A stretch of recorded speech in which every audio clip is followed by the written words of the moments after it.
I am 82 years old, and for 40 years I carried a secret most people would call impossible and absurd. My name is Harold Finch. In 1983, I was 42, recently divorced and burned out from a life of road crews and short hotel rooms. I moved to a small cabin by a moss-slick creek in the Kettle River Valley to try to remember how to breathe without a schedule.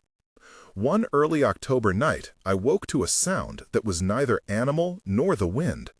It was a low, wet groan coming from the clearing beyond the firewood pile.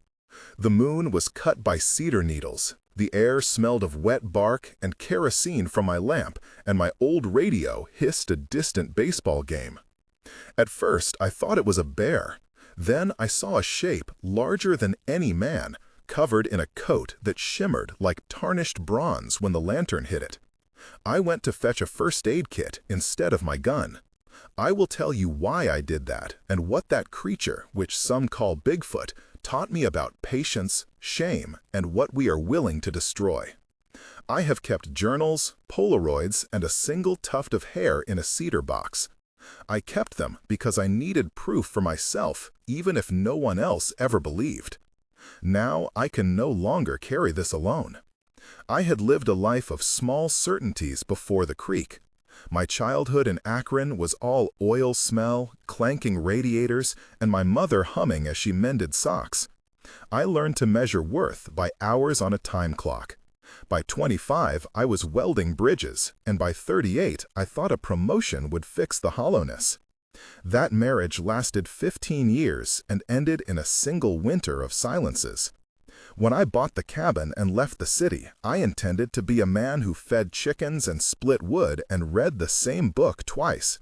I had a slow, patient rhythm then. My hands were calloused, my back ached, my head was clearer.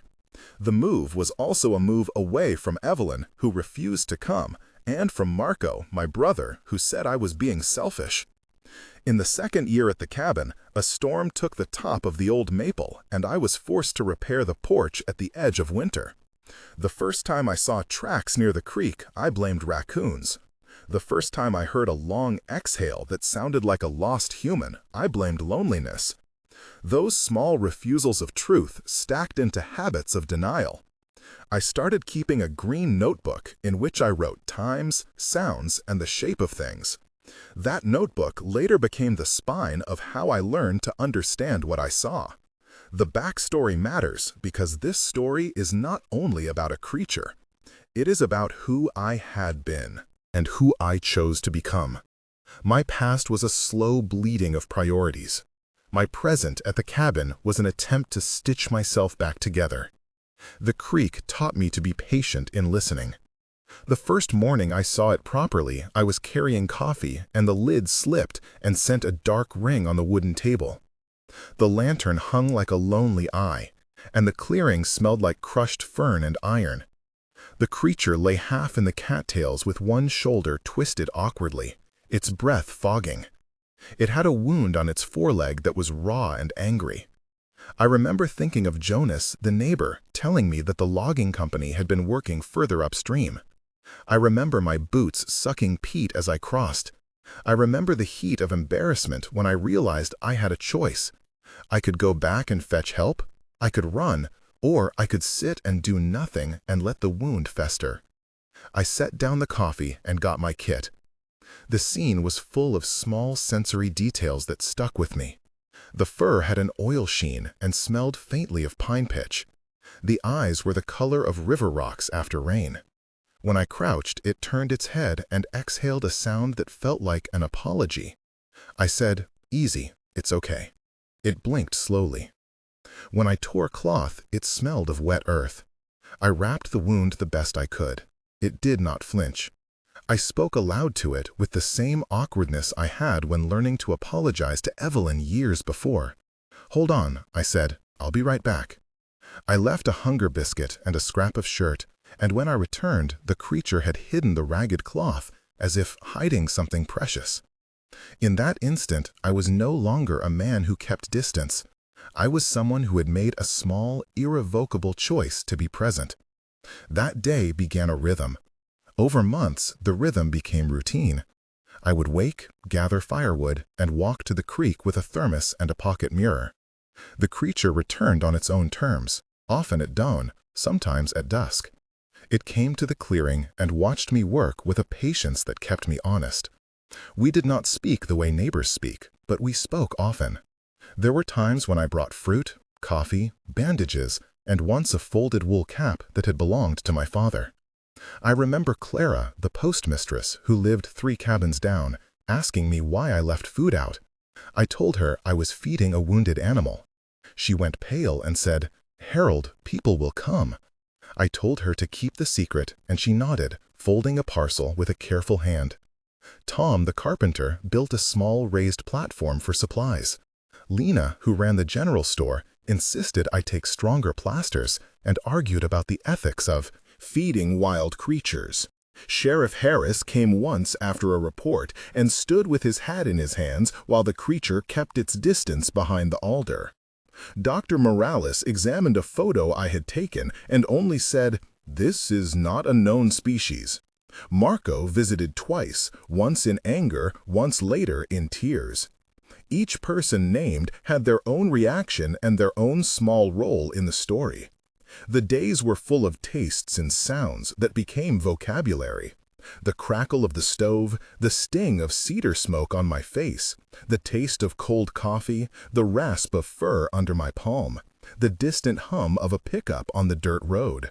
Every sense stitched a memory.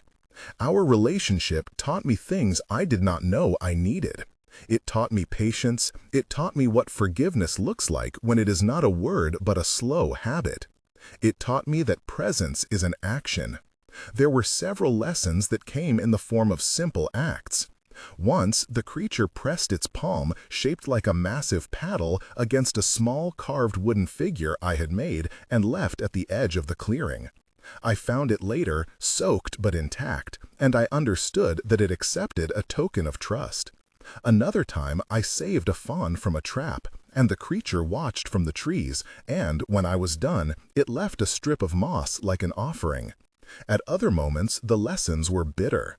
The first time hunters came through, I saw their flashlights cutting the dark like knives, and I felt the old city coldness rise in my chest.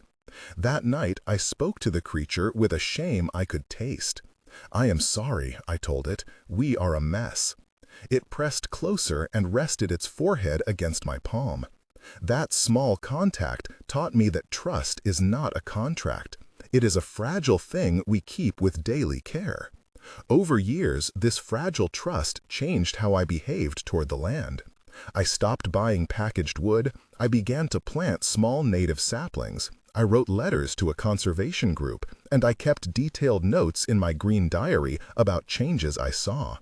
Those notes later became a map of incursions and vanished springs. The creature became a mirror that reflected human choices and the slow erosion of a place. At the 35% mark of the seasons, a moment came that demanded a public reaction. Word reached town through Evelyn, who had not visited in 20 years but still worked the county archives and knew how to unearth old reports. She sent a man named Marco at first to check on me, and then a reporter came with a camera. The creature retreated. People wanted spectacle. Bottom-line arguments about fame and science started to thread through the clearing like barbed wire. I remember a heated exchange by the porch one evening. "We could make money," the reporter said, eyes bright. "You could be famous," Tom said, half teasing, half greedy. "We could show them," Lena said, as if showing would save something. I was so angry I could not speak. The creature watched from the dark, and when it returned days later, it moved differently, with an old sadness in its steps. I had to choose whether to protect it or to explain it away. I chose protection.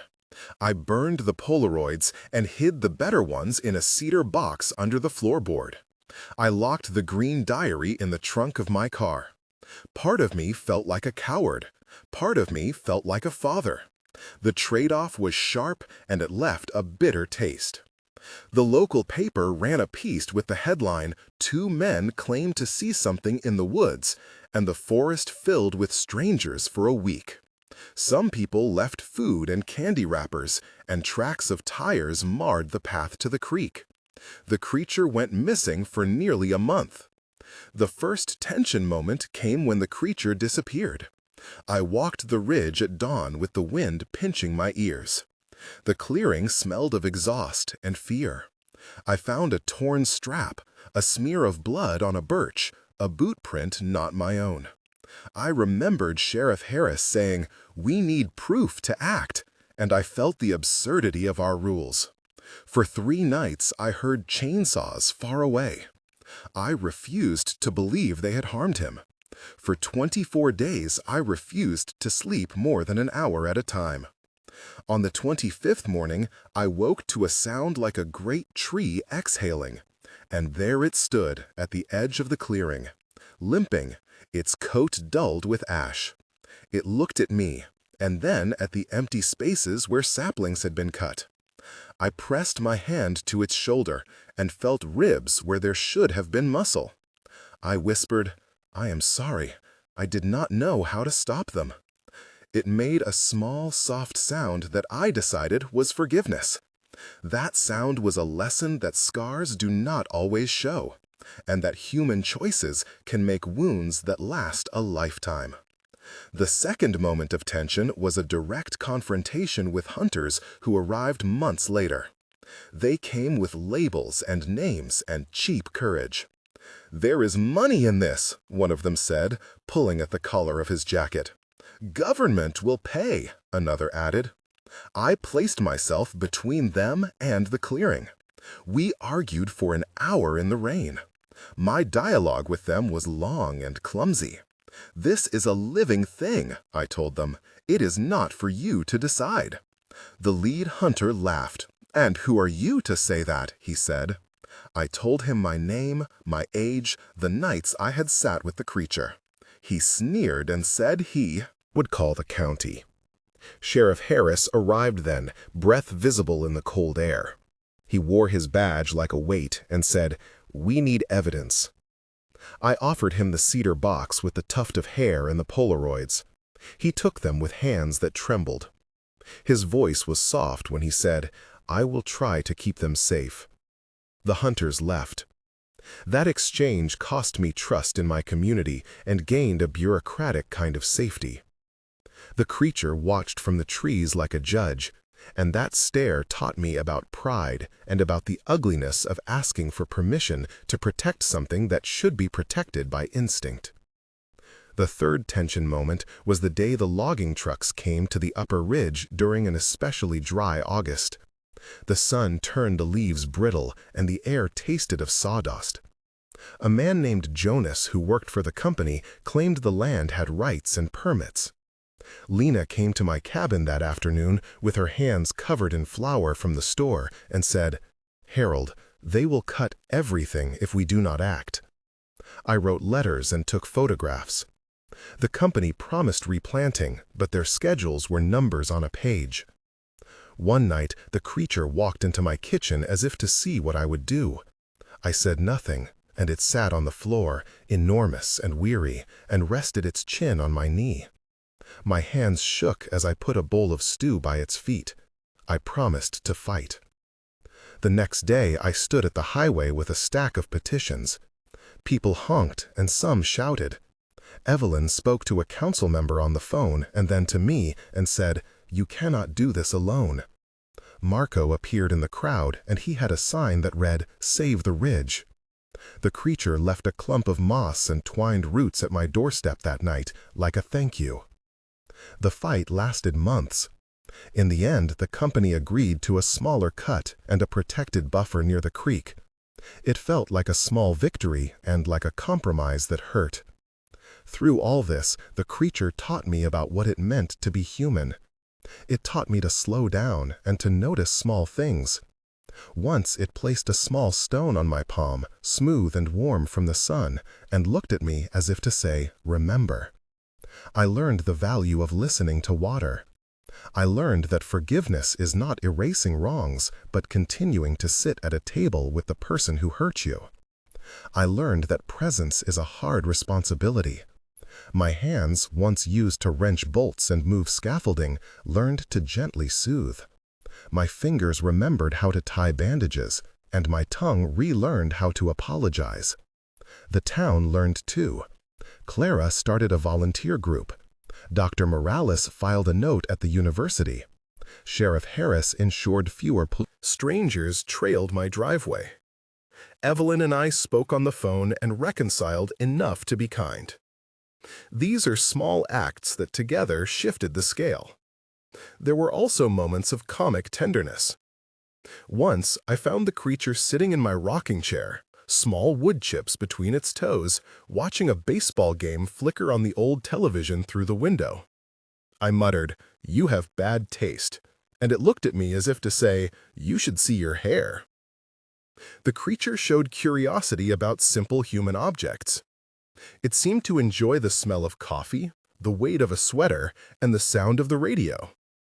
It would sometimes tap the lid of a mason jar in a rhythm that felt like listening. Those small shared laughs, however quiet, kept me from sinking into the bitterness of solitude. My green diary fills with dates and short entries that I kept to anchor what otherwise might have become myth. The entries are precise. October 12, 1983, found tracks at first light. November 1, 1984, wound healed significantly. February 23, 1990, hunters passed through. June 12, 1996, logging trucks on Upper Ridge. These dates mattered to me and to others who later used them as records. I kept Polaroids that were often blurred because I would shake from excitement or cold.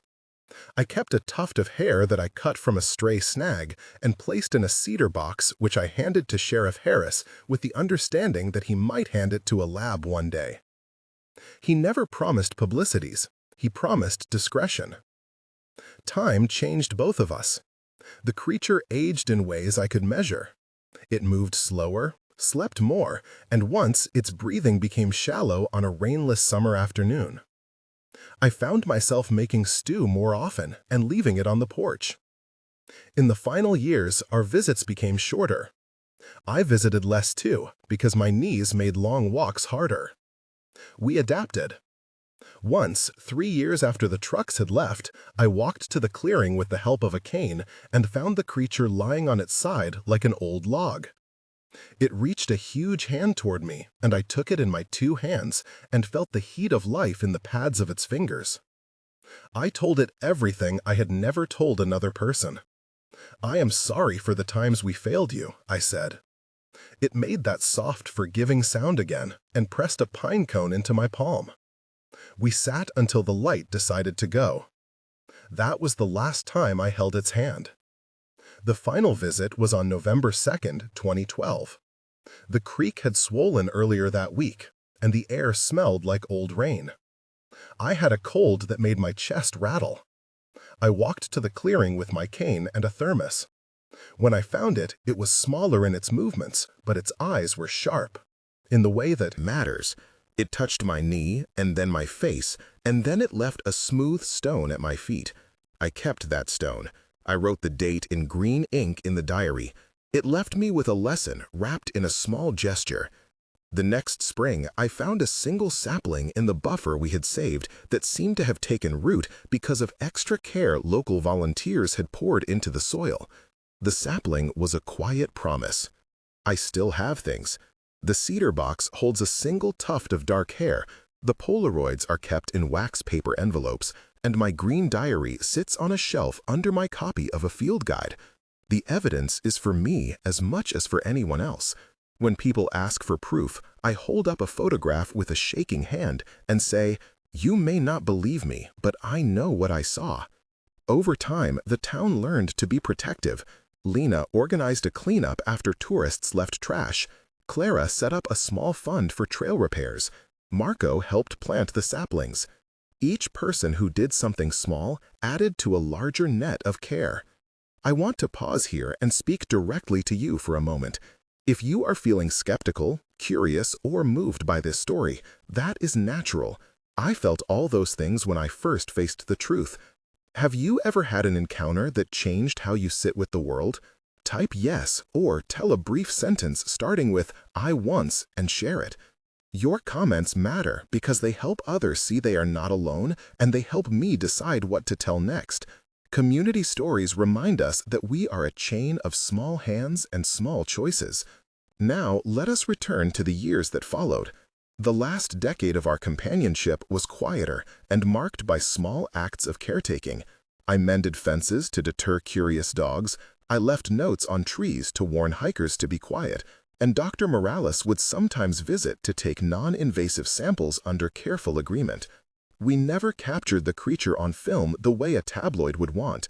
Our photos were shy, often just shapes and a suggestion of a shoulder. I learned to accept that testimony is sometimes a private currency. When a university team proposed a study with bright lights and intrusive cages, I refused. "This is not for display," I told the lead scientist. He said, "Science needs data." I said, "So does kindness." That moment taught me that science and kindness must coexist or both suffer. In recent years, my body gave way more often. My fingers trembled when I tried to write, and my legs needed the cane more. The creature became a memory as much as a visitor. I started to invite people who cared into the circle. Clara and Lena and Marco and Jonas and Sheriff Harris each came once to sit quietly by the creek and to listen. They would sit in silence for long stretches, and then one of them would say something small and true, like, "It is more patient than we are." Those shared silences became a kind of testimony. They allowed grief and wonder to exist together. I made peace with Evelyn in a letter, and she sent me a bundle of old photographs of places we had once visited, and a note that read, "Thanks for learning to notice." I could not sew back every tear in my life, but I could stitch together small fabrics of repair. My final reflections are simple. First, presence matters more than explanation. Second, we are often cruel by accident, by habit, and by industry. Third, forgiveness is a daily practice, not a one-time speech. Fourth, the places we think remote are not empty. They hold lives and patience and memory. I keep a list of 5 things I learned, and I will read them now. 1. Listen before you label. 2. Protect more than you profit. 3. Small acts of care accumulate. 4. Be willing to be changed by what you encounter. 5. Leave a place better than you found it. If you visit a clearing or a creek, move quietly and carry out what you carried in. If you care about places, support local conservation and refuse the easy headlines that sell the wild to the highest bidder. I still walk sometimes to the edge of the creek and sit on the old log. The house smells of cedar and stew, and the radio plays an old ballad from time to time. I open the cedar box and touch the tuft of hair and feel the patterns of years in my palm. I keep the green diary nearby and sometimes read the early entries, and I'm startled by the man I used to be. The last time I opened the diary, I found a pressed pine needle and a note I had written to myself that said, "Remember how to be gentle." That note is a talisman. If this story moved you, consider doing one practical thing. Plant a native sapling, pick up trash on a trail, donate to a local land trust, or simply slow down and listen when you are in a place that feels older than you. The world is full of small creatures that teach us large lessons if we let them. If you want to hear more stories like this one, of people who saw what most would deny and learned to act with care, subscribe and join the small community of listeners who believe that testimony matters. Maybe the real shock is not that a creature like Bigfoot exists or does not exist. Maybe the shock is that we are capable of forgetting how to live with the land, and that we can also, with patience and humility, relearn how to be part of it. I carry that lesson like a stone in my pocket, and it keeps me steady.